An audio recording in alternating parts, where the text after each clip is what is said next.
Olha, estamos de volta com o nosso Tribuna na TV e nós perguntávamos com relação à situação do local onde a pessoa pode entrar com a ação, dos direitos iguais. Agora, eu queria saber se isso que o senhor falou que pode é regra ou exceção. Ela é exceção, não é a regra. Não é uma lei que determina que é assim e é assado. Porque é assim, ó. Vou dar um exemplo. A lei chama-se bom senso. Quando a lei ela se colide com a justiça, o juiz de bom senso tem que aplicar a justiça. Vou dar um exemplo. A pessoa paupérrima mora aqui em Itajaí, não tem condições nem de pagar um ônibus para ir para São Paulo. Mas a mulher mora em São Paulo. E ele está precisando entrar com uma ação contra ela para reduzir a pensão ou para resolver alguma separação, um divórcio.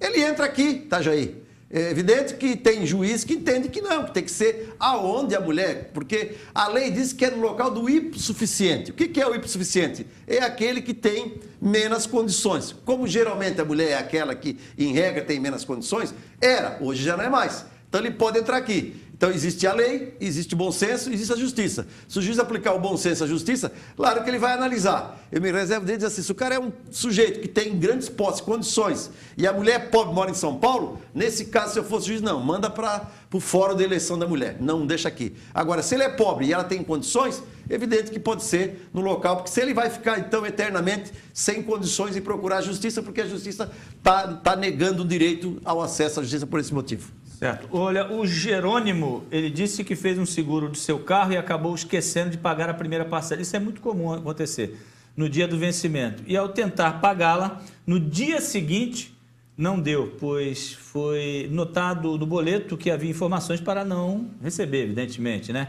Ele acha isso um absurdo e quer saber se isso está certo, pois disseram que ele teria que fazer tudo de novo, inclusive vistoria.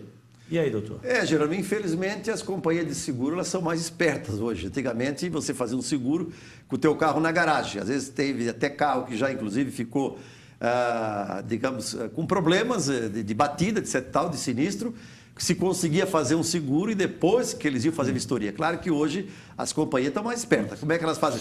Fazem a vistoria e depois, então, você paga o boleto naquelas 24 horas para estar segurado. Claro, evidente. Vou dar um exemplo aqui. O sujeito disse assim, olha, eu esqueci de pagar faz 2 dias. Mas nesses 2 dias, o que pode ter ocorrido? Ter dado um sinistro com o carro dele. Aí ele, como ele não ia pagar, mas deu sinistro, ele resolveu dizer que esqueceu e pagou. Aí é evidente que a companhia, eu acho correto, então vamos lá fazer a vistoria novamente. E aí nós vamos emitir um novo boleto para você pagar novamente, para você estar segurado com o teu carro. Mas isso acontecia muito lá atrás, né, doutor? Muito. Seguro acontecia vencido. muito. 1, 2, 3 dias, acertava com o corretor. Aqui, e isso mesmo. Em função desses problemas do passado, hoje eles não fazem mais isso. Se amoldaram com a realidade para evitar o chamado chute, o chamado golpe. É verdade. Tem que tomar bastante cuidado com a situação. Com certeza. O Nelson, ele pergunta o seguinte, hoje está legal aí que o povo está... Vou tentar responder a maioria aqui, viu, doutor? Certo. Ele disse que adquiriu um imóvel e o dono desse imóvel dizia que ele possuía uma área total de 268 metros quadrados. Após a compra, diz ele que foi fazer a medição, só tinha 250 metros quadrados. Ele quer saber se pode pedir um ressarcimento por essa diferença.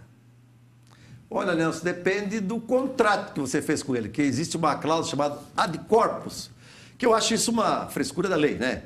Porque se você comprou um imóvel que lá diz no contrato, o imóvel tem 150 metros, e você não foi vistoriar, e depois você... Porque você vai comprar, subentende que o teu dinheiro, ele corresponde aos 150 metros que você vai comprar. E lá o sujeito diz que tinha 150 metros. Aí você vai chegar no imóvel, tem só 100 metros, opa, parei um pouquinho.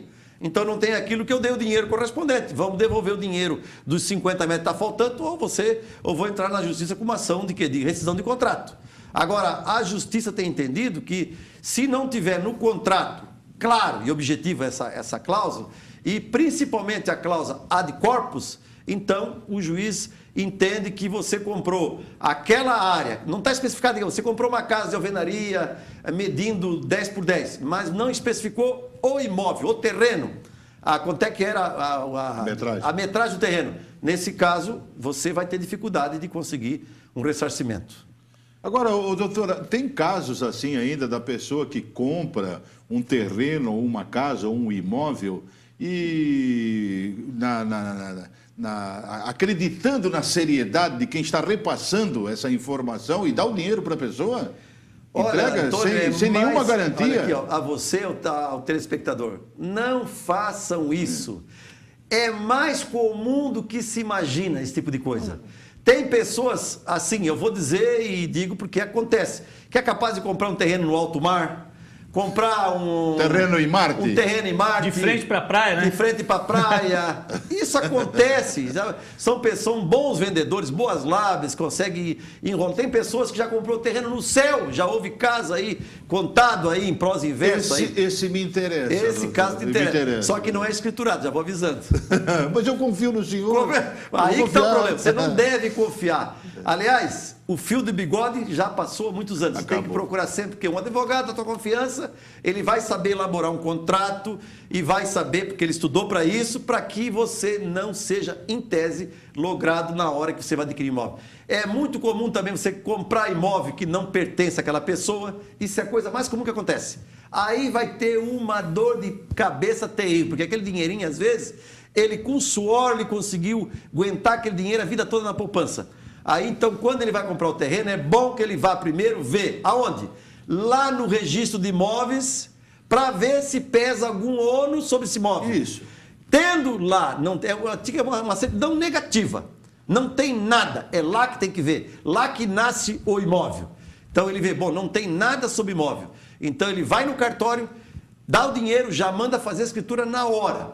E aí, então, ele vai...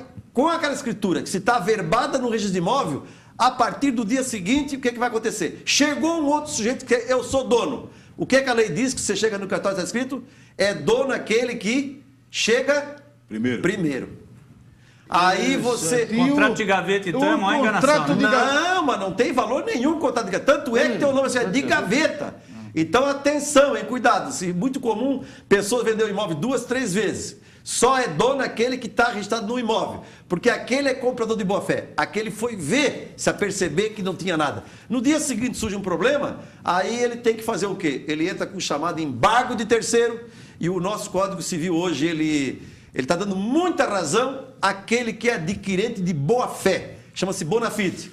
Então o juiz vai analisar o seguinte, mas parei um pouquinho. Ele comprou terreno, ele pagou o terreno, ele escriturou no nome dele. Até ali não tinha nada. Então ele é de boa fé. O terreno é dele. Agora, mesmo que o outro venha provar que comprou antes dele. Tá, ele vai se entender com o sujeito que vendeu para ele. Mas numa situação de você repassando isso para um terceiro. Agora, uma situação em que você tem um contrato de gaveta. Eu contigo, doutor. Certo. Comprei de ti, mas nós dois na encolha. Quer dizer... O juiz não vai entender isso como um contrato de boa-fé, porque eu também estou sonegando a compra. Mas o contrato de boa-fé um contrato de boa-fé é considerado aquele que reúne todos os elementos da lei. Então, eu deixei de cumprir, porque eu não passei para o meu nome, eu estou escondendo de onde você não fez um básico da lei. Então. Você não escriturou no teu nome. Exato. É mais ou menos igual você ter um filho, ele está com 10 anos e você não registrou ele. Ele não tem personalidade jurídica própria porque ele não tem nome ainda. Sim. Não consegue ir para a escola, não consegue lugar nenhum. Por quê? Porque você não registrou ele. Onde é que... então eu vou registrar ali na esquina. Não,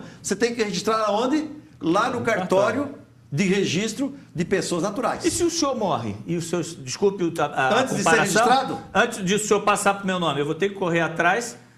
rapidamente para acabar. Vou ter que correr atrás de quem? Dos herdeiros? Vou ter que fazer inventário? A encrenca vai ser grande. Exatamente o que acontece. Você a encrenca pro meu lado vai ser grande. Você, o inventariante do caso daquela família vai entrar com o inventário e vai acabar entrando o teu imóvel no meio. E depois eles repassam para ti. Aí vai criar um problema. Os herdeiros, geralmente, eles querem um dinheirinho. Não, eu sei. Nós estamos encerrando o programa, agradecendo certo. ao doutor Bortolatti, e dizer o seguinte, se ele morrer, pelo menos... Tu entendeu a comparação. Não, mas no enterro dele, nós vamos. Não, mas não vai acontecer tão cedo, doutor. Obrigado, viu? Só rapidamente, deixando só um telefone de contato. 3344-6624, meu escritório aqui em Itajaí. Tá certo. Um grande abraço, doutor. Até semana que vem. Um abraço a todos, até semana que vem, então. É isso aí. Olha, você que está em casa, obrigado, um grande abraço, fique com Deus, continue acompanhando a nossa programação. 19h45 tem reprise. Até amanhã. Tchau, valeu. Obrigado e lembre-se, onde falta educação, sobra... Aqui, doutor, sobra violência. Você pode fazer a diferença. É verdade. Obrigado. Tem mais doutor Bortolatti semana que vem.